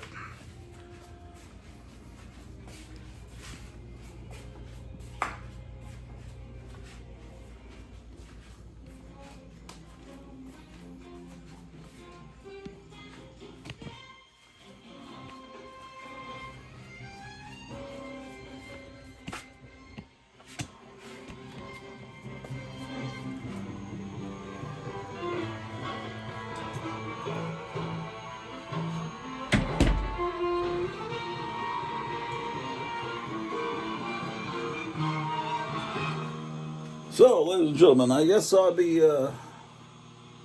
moseying her off, man. What the heck?